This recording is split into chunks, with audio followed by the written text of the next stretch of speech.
Welcome to another edition of the Tom Green Podcast.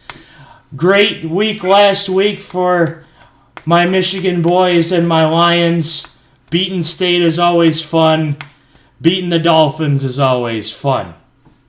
With that being said, I have a guest that wanted to record with us on a different sense, but because I had gotten with another guest before he got with us, I decided to have him move to this podcast, and he is not average, I think.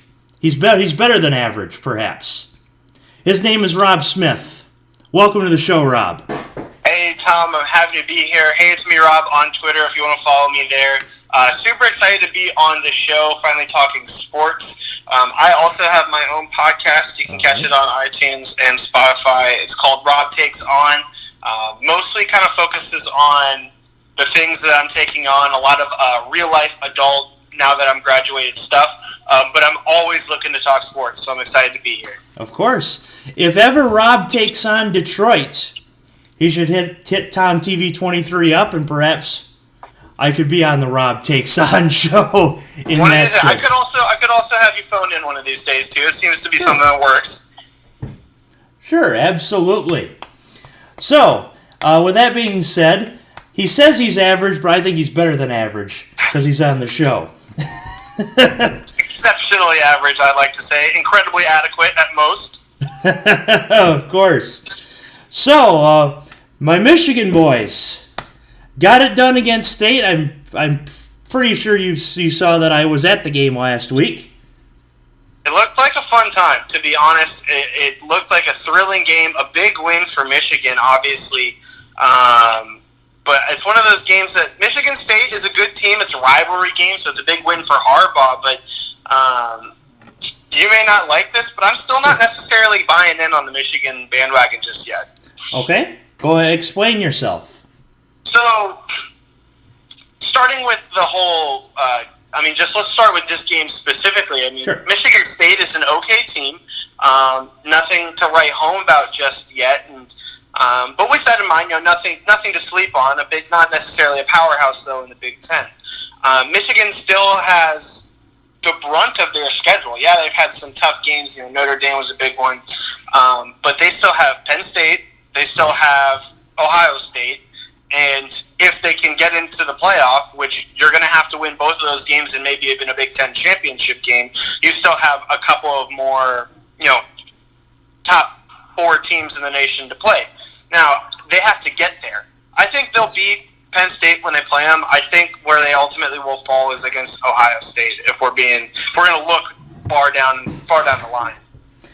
Sure, and you're right as to say they have to get there first. Penn State is like a step or two down from where they were in the Rose Bowl season and even last year, but still, I agree. They have to beat Penn State. They have to beat Ohio State yet. This was Michigan's first road win against the top 25 team since 2006. And that's a big deal for Harbaugh to just get over that hump because, he's had plenty of opportunities to win those big games and just hasn't been able to do it. Now, with that Monday, they have the bye week. They have an extra week to prepare for Trace McSorley and Coach Franklin's offenses. That Penn State offense is wicked.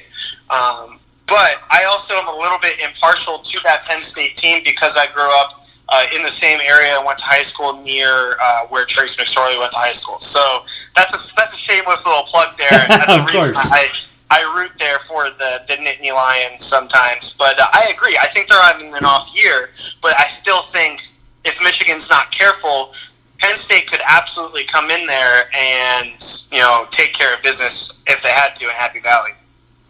Yeah, thank God this game is in Happy Valley because we saw what happened last year with the whiteout at in State in Happy Valley, and Saquon Barkley ran all over him. Yeah, and the thing about this year is, they have a decent running core, but they can definitely feel that hole in their backfield without Saquon back there. And plus, McSorley can run the ball himself if he needs to.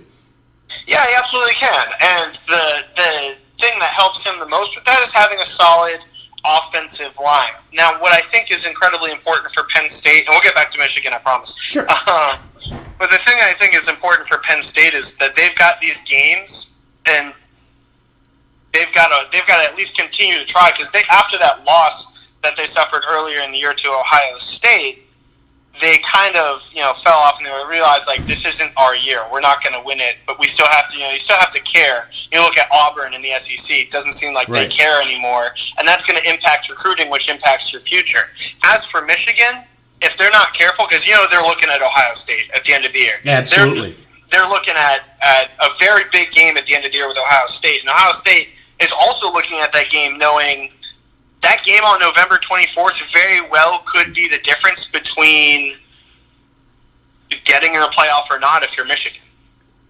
I absolutely agree with suffering that loss early to Notre Dame.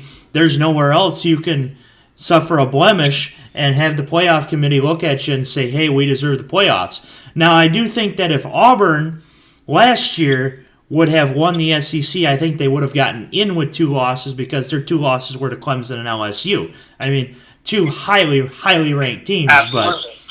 But if Michigan suffers a loss to Ohio State, that will be 1, too late in the season to suffer a loss like that.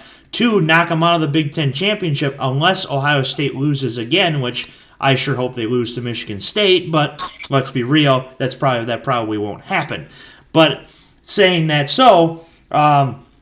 Michigan with 2 losses, even with a Big Ten championship, would suffer, I think, the same result that Ohio State did, losing 2 games but winning the Big Ten title.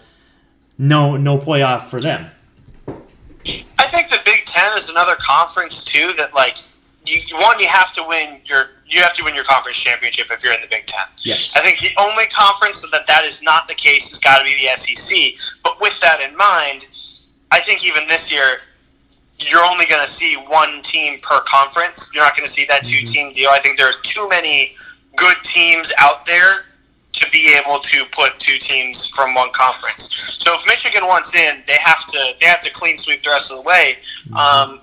But the other thing on their schedule moving forward, I mean, with this bye week, there's nothing this week, so you can kind of speculate a little bit. I think they would be remiss to not look past Indiana, too. Indiana's just an average team. I mean, the game against Rutgers, you look at that and you say, okay, a virtual bye week, if you want to say that, but that game against Indiana is definitely a game, not to say that they will lose, but if they're not careful and they say, all right, we got Michigan, Ohio State next week, and you look past Indiana, I mean, Ohio State did the same thing with Purdue. And a good tidbit about Purdue is that in their 3 losses, they lost by a total of 3 possessions. Sounds like the Cleveland Browns. Right. In their 4 victories, they have won by at least 2 possessions. So it's those teams that you sleep on, and a team like Indiana is gonna bring their best against Michigan, right? I mean, they're gonna play up to the competition as best they can, and when you are Michigan, when you are 5th in the nation, everyone wants to take you down, including the teams that have nothing else to play for. That is their championship game. So I think Michigan would be remiss not to at least walk into that game and say, Indiana this week, Indiana next week, Indiana this week, until it's time to really focus on Ohio State. Exactly. And in the season preview I did with actually Bridgeport High School here in Michigan, their coach Kevin Marshall's a big Michigan fan. I brought him on the show. We did a Michigan preview, and I had said there that Indiana was the one game that Michigan will probably lose that they should win. Because each team, you have a game that you win, you're not supposed to. A game you lose, you're not supposed to. I felt that game was going to be Indiana on our part. Yeah, I as a Washington Redskins fan, getting into the NFL for a second, sure, I know that all too well. Watching a team beat teams they have no business beating, and then lose games that they should have won by a long shot. Mm-hmm. How about a reprise of the 1930s book, Mr. Smith Goes to Washington, having Alex Smith in your quarterback core? Yeah, no, definitely happy to have Alex Smith in DC, and I actually have a couple more thoughts on that when we get to rapid fire a little bit later. Sure. Yeah, as your team is in the rapid fire games this week, which if I bring a guest on that has really no affiliation to either preview, which is your case, I usually have your game on as rapid fire. In this case, it actually fit the rules, 2.5 or better in NFL, and then ranked versus ranked in college. As you can see, I have a good slate for us. Yeah, it is a good slate. I think it should be interesting when we get there. Especially. So, with that being said, and tell us about your college team a little bit. So, because I went to a Division III school down in Newport News, I obviously I cheer for my captain, so Christopher Newport. Right. Those guys have suffered 2 conference losses in overtime. I think they're 4-2 at this point in the season. Mm-hmm. But both of their losses are tough losses in overtime. But the way Division III works, it's a little bit weird. You have to win your conference at the very least to get into. It's kind of like it's a tournament of sorts. I think it's 16 teams across the nation. Okay. But the BCS team I cheer for is Texas A&M, Gig'em Aggies. My younger brother is a product of Texas A&M, as is my roommate. Both of them are big Aggies fans, and so that makes me a part of the Aggie family. They have had quite a tough year this year. Jimbo Fisher's first down there in College Station. But they've been impressive. A tough loss to Clemson. Their game against Alabama, believe it or not, I think it was 20-something points. It was the closest Alabama's played all year. But definitely things are on the up and up down there in College Station. Yeah, I felt Jimbo just ran into a tough schedule and a tough year. They're doing the right things there in College Station. But unfortunately, this has just been a bad schedule for Fisher for his first year. To be fair, being in the SEC West every year is going to be a tough year, but I think they have definitely proven that Jimbo's the right guy, and the way they've played a lot of these games close and a lot of these games tough is going to be good for them recruiting-wise, and I think they have a bright future ahead of them down there in the next coming years. I definitely agree. So, with that being said, let's move to our Lions-Seahawks preview. So, first of all, Detroit's got some snacks now, don't they? Yeah, Snack Harrison, getting the trade, I think that's a big deal for Detroit. He's an okay player. I mean, I think he's gonna have some big things to contribute there in Detroit, giving them the help that they need defensively. But what I think it says a little bit more about is the Giants. After trading Harrison and trading Apple this week, I think the Giants are in full-blown tank mode. And the Lions this week just happen to be the beneficiary of that. Yeah, as the Giants. Well, what confused me was that 2-point the 2-point conversion when you're down 8 to Atlanta. There on Monday Night Football, it's like, you're going for 2? Why don't you just get the extra point, 7-point game? Again, it's a sign of full tank. I don't know if the Giants want to win another game. I think that is terrible for the market of New York. Their fans are going to explode on them, but they're going to dump all of their assets with the exception of OBJ, and they're going to restart, which I thought that's what they were doing with Saquon Barkley, but they've got a lot of work to do. And also the Raiders, too, as Amari Cooper being traded to the Cowboys for another first-round pick. You probably saw the meme. It's all fun and games until first round, all 32 picks, Oakland. Yeah, I honestly thought the Raiders were going to be better, and I can't explain why they're not. I'm surprised. As am I, but now my thought is they're probably going to go into tank mode and just rebuild. John Gruden just wants his own. I guess John Gruden just wants his own team, man. I don't think he liked what he got, and I don't think I can make sense of that because I thought they had a pretty good squad, but I guess in the old eyes of Gruden, that's not the case. I guess the spider two-eye banana just isn't working on these guys, man. Yeah, that is a fact. Big fact. So, back to Lions-Seahawks. We know that the Seahawks defense has regressed since these days. Let's send you down to the field and Aaron Andrews. So, thank you so much. Richard, let me ask you the final play. Take me through it. Well, I'm the best corner in the game. When you try me with a sorry receiver like Crabtree, that's the result you're going to get. Don't you ever talk about me. Who was talking about you? Crabtree, don't you open your mouth about the best. Or I'm going to set it for you real quick. LOB. All right, and Joe, back over to you. All right, well, we saw. We know the Seahawks defense has regressed since then, haven't they?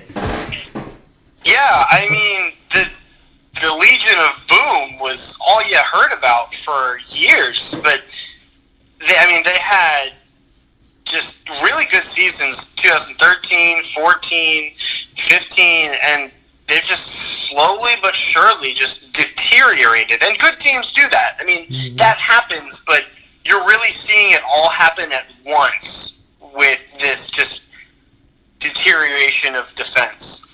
And the same thing with the offensive line, too. Once they got Jimmy Graham, the Seahawks management said, offensive line?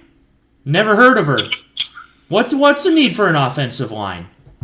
Yeah, it's the offensive line is the most undervalued, I think, at least by fans especially, and by a lot of us who talk sports 25/8.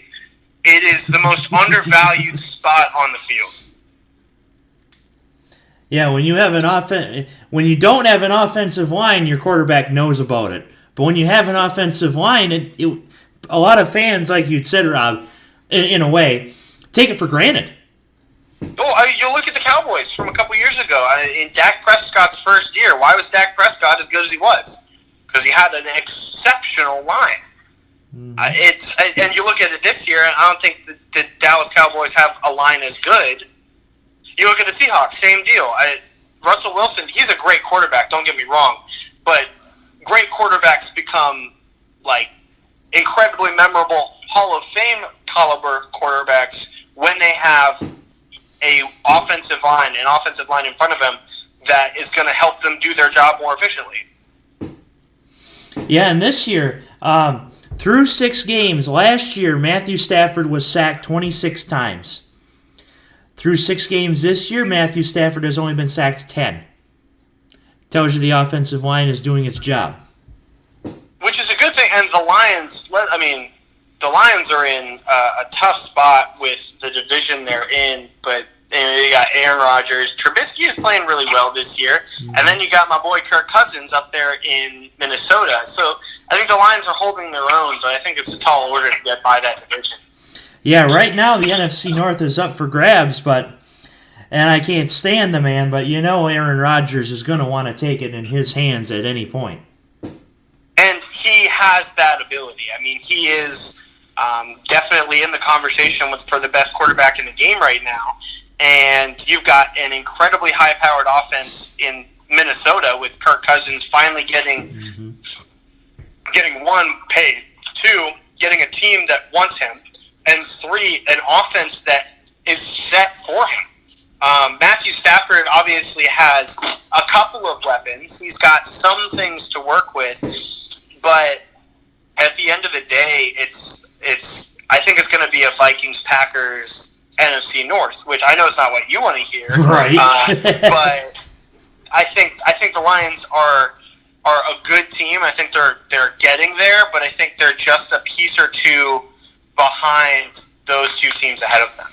Yeah, and even Adam Schefter had said Detroit rebuilding but getting there is what you're seemingly saying as well.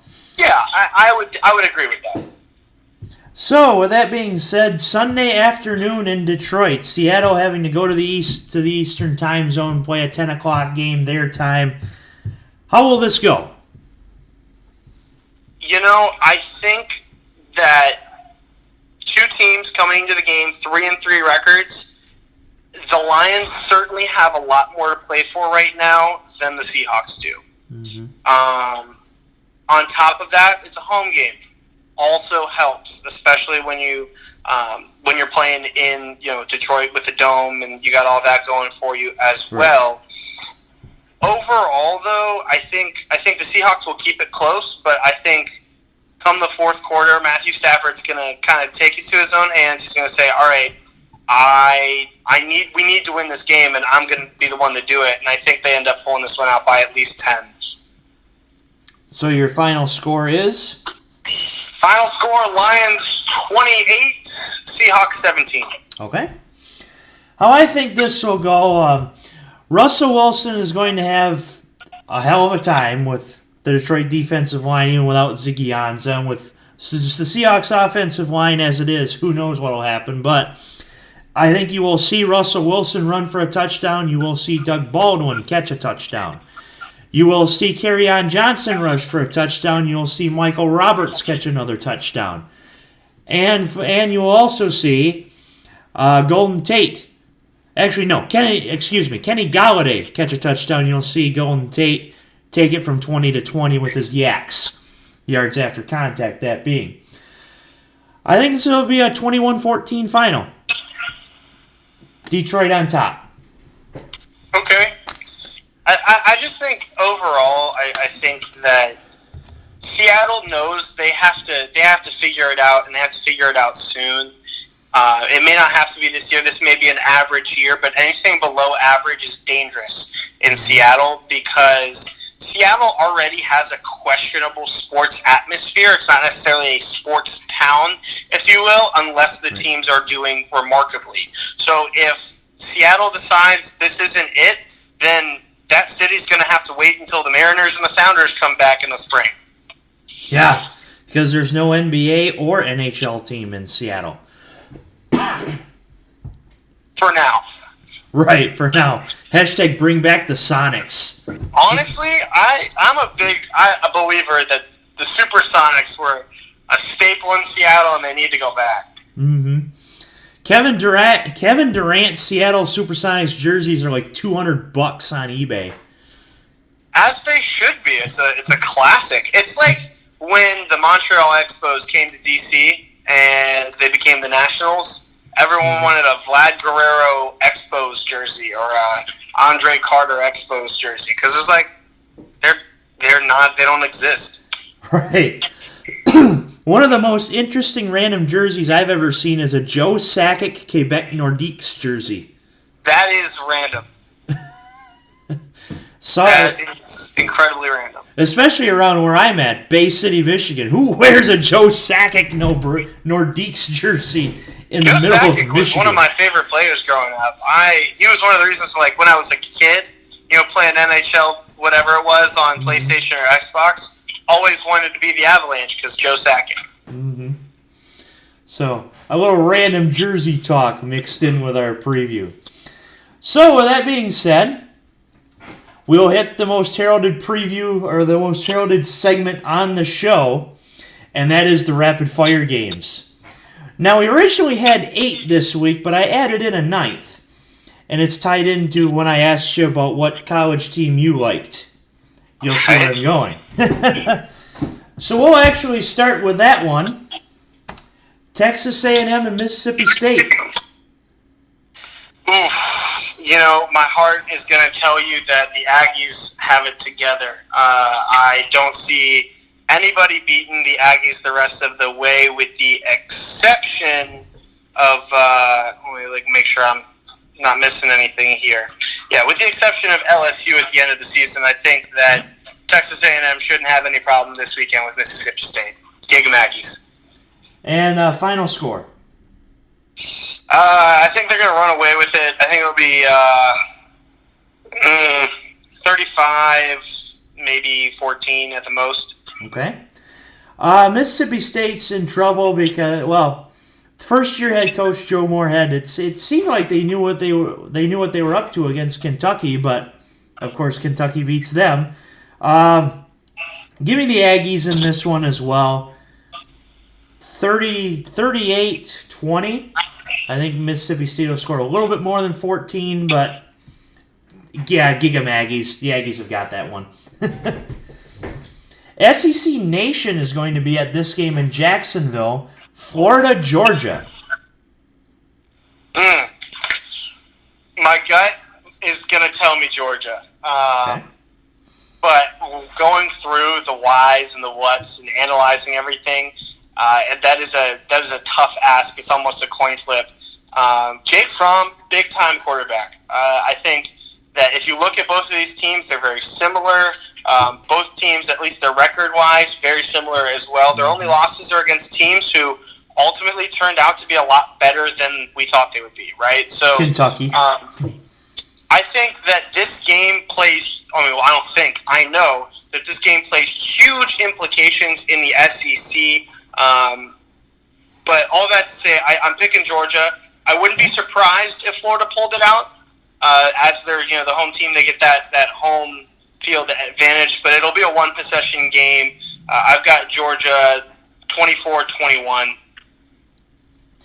Well, both teams absolutely need this game for the college football playoff, but Georgia needs it more because Georgia was, and I'd said on an earlier podcast, Georgia was a perfect pass away from winning the national title as Tua made that perfect pass right in overtime that pretty much broke everybody's hearts outside of the state of Alabama. With that being said, I should tell you, and you may know, I actually have met the host of SEC Nation, Laura Rutledge. She's a Florida grad. With that being said, Georgia needs this more. Who is this? Jake from State Farm. Wait, 1 second. It's Jake from State Farm. What are you wearing?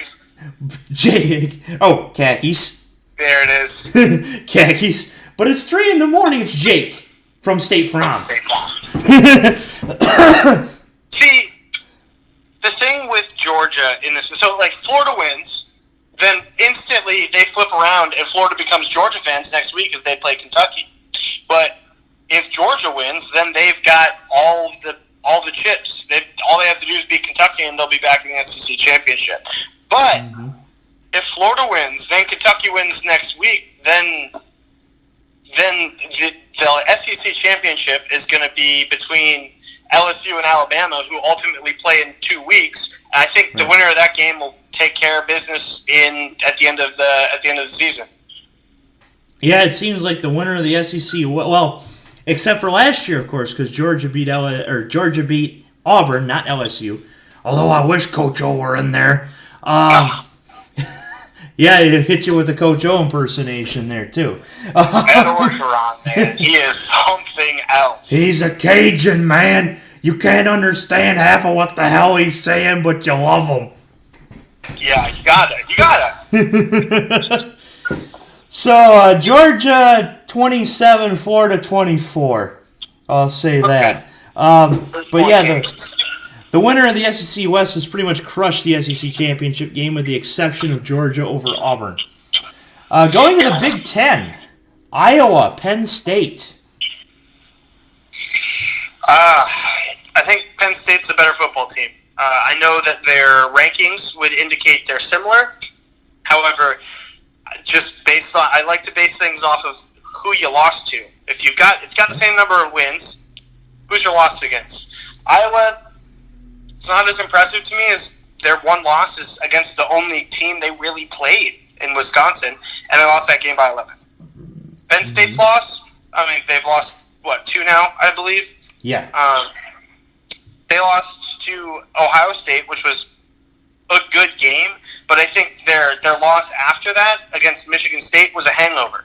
I think they were so upset about the fact that they lost to Ohio State, ultimately ending their championship run, as it were, and they weren't able to recover fast enough before they took on Michigan State, and Michigan State had a field day taking care of business there because Penn State was still trying to figure out why, what was the sadness situation up in Happy Valley, how do we get over not playing for a championship anymore?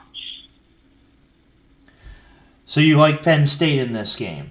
Yeah, while the McSorley-Barkley era is over, and James Franklin's working on rebuilding, or at least he's got to, starting next season, I think that Penn State will win. They know they need to win this game, but it'll be Penn State close. I would say a higher scoring game. Okay. Give it 31-28, Nittany Lions.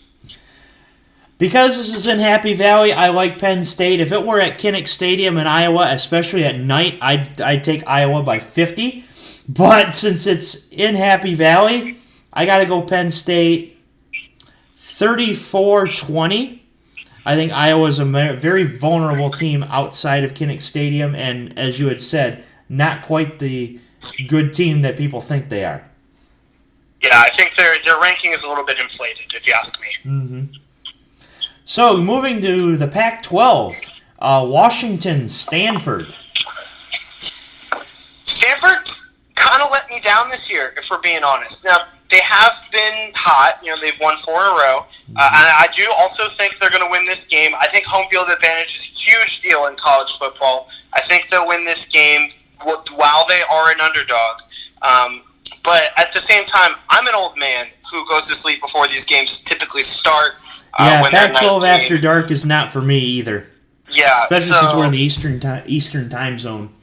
I don't have the, I wouldn't say the luxury. I have the luxury as an adult, but I don't have the capacity to stay up. Pac-12 after dark isn't my game, so I haven't had the opportunity to really watch both of these teams played.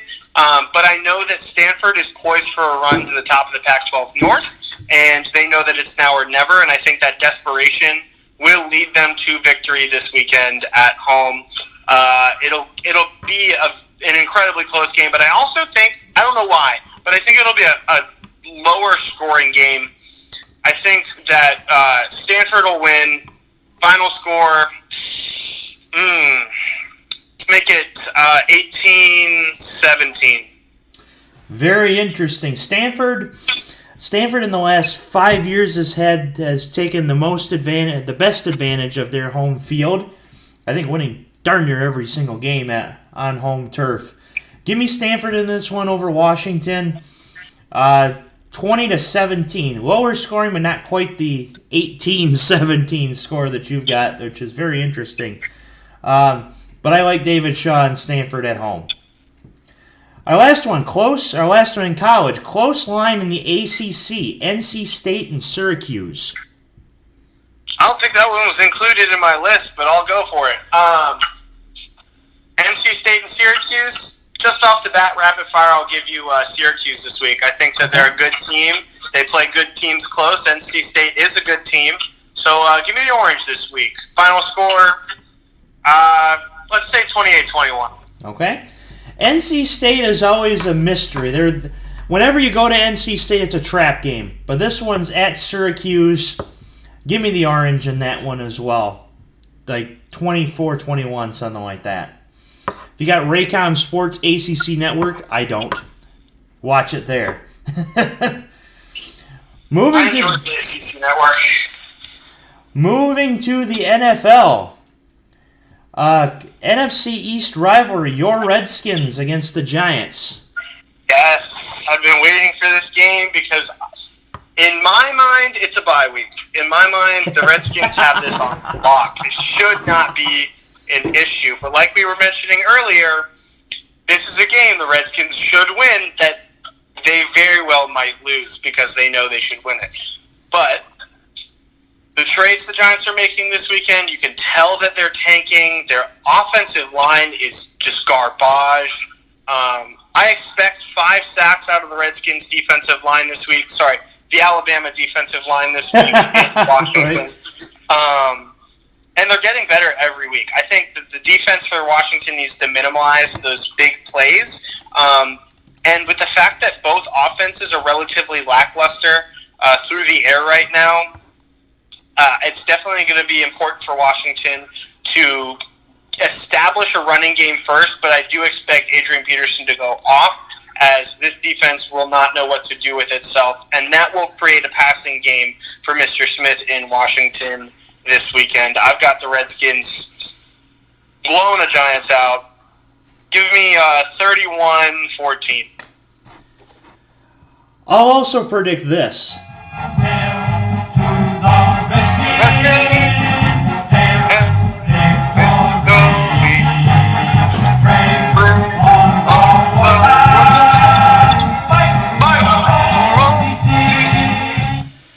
Uh, 31-10. Yeah, it's not going to be close. It's not going to be pretty either. OBJ is going to hit something. Giants #tank season. And we're not talking about the tank tops, too. We're talking tanking for the number 1 draft pick. Oh, yeah. Saquon won't be the big man in town anymore after this season. There you go.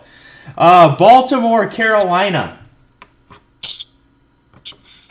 Much like the Redskins, the Panthers are a team that I think is a team that's good enough, quality-wise, as far as the personnel they have to make the playoffs, but I don't think they're good enough to do much with it. The Ravens have had a rock-solid defense this year so far, but I think they'll get a heat check. I've got the Panthers. I think Cam Newton will go off. I don't know why I think that, but I do think that Cam Newton is going to have himself a day. None of my explanations will make sense here for this one, but I've got the Panthers in a tight one, though, 28-27, but it won't be because of a missed field goal. Or a missed extra point. Yeah. The Ravens have been a mystery the past 5 years, it seems like. 1 week they are amazing, the next week they stink. I think for some reason this will be a high-scoring game, and I think the Ravens will come out on top. This will be our first disagreement here. I think the Ravens will win this like 35-34, something like that. Carolina, for some reason, is high-scoring, and this has just been one of those questions. You've seen on Twitter those backwards question marks where it says a rhetorical question. Both of these teams are that. Yeah, is Joe Flacco elite? Real quick. Yep. that one on Twitter was the mainstay of the backwards question mark. Is Joe Flacco elite? Backwards question mark. No, he's not. I would have to say no. He, much like me, is incredibly average. But yet he has a Super Bowl ring. You know, I don't. So good on you, Joe. There you go. The Fu Manchu Joe Flacco. Yeah. San Francisco and Arizona. First of all, we might as well nickname this the toilet bowl. This is going to be a garbage game. I won't be watching it. I won't even be keeping tabs on it, with the exception of like maybe at the end of the game trying to get the score just so I know how my picks ended up doing this week. But I think Josh Rosen will get it done this week. He's struggled a little bit to get his feet under him, and that's because good example of a bad offensive line.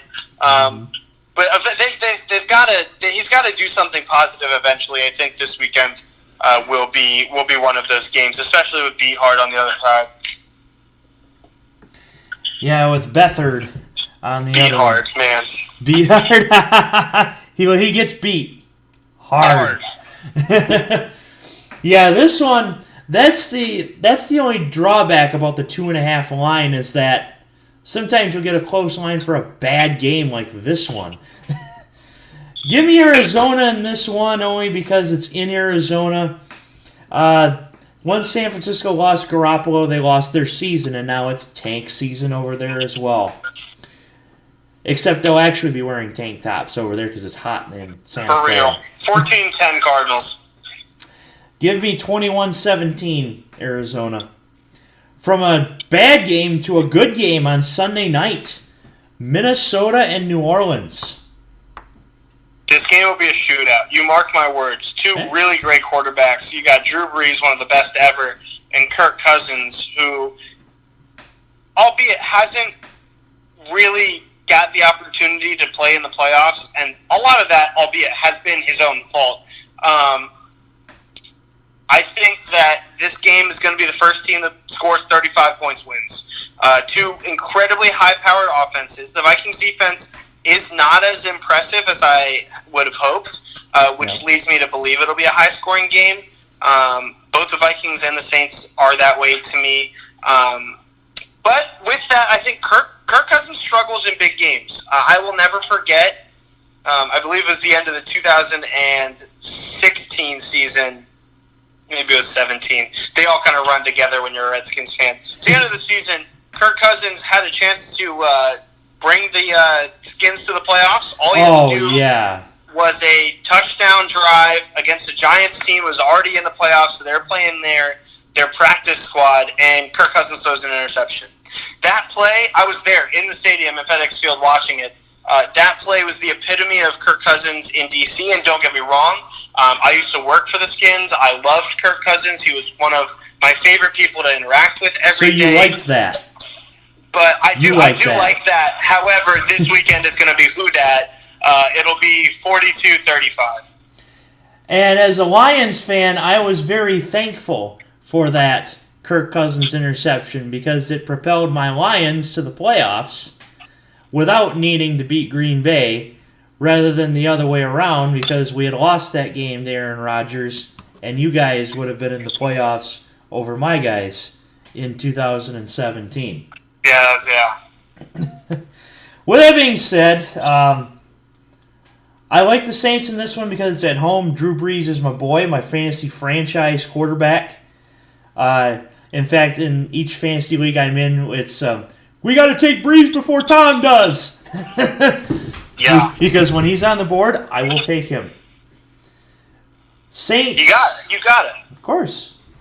Saints 47, Minnesota 45. Something. Ooh, it's something going to like be a that. barn burner this weekend. Yeah. High scoring. If you got him on your fantasy team, play him. Big scoring game. So, with that being said, do you have anything else to add to this wonderful Tom Green podcast? No, it's been a pleasure. I've had a lot of fun. Maybe we can do this again sometime. It has been, like I said, a lot of fun. I want to plug mine just one more time, Absolutely. shamelessly. Hey, it's me, Rob, on Twitter. You can follow me for all kinds of different things. I do a whole lot of complaining and I tell a lot of jokes. But I also have a podcast on iTunes and Spotify. It's not sports related most of the time. Most of the time it's centered around the dumb happenings of a young 20-something in the real world for the first time. So, last thing I'll say is it's a great day for a great day, and go Skins. Of course. We'll finish this out in a way that Rob really wants to. I'll play your song one more time. I appreciate that. The Redskins, victory.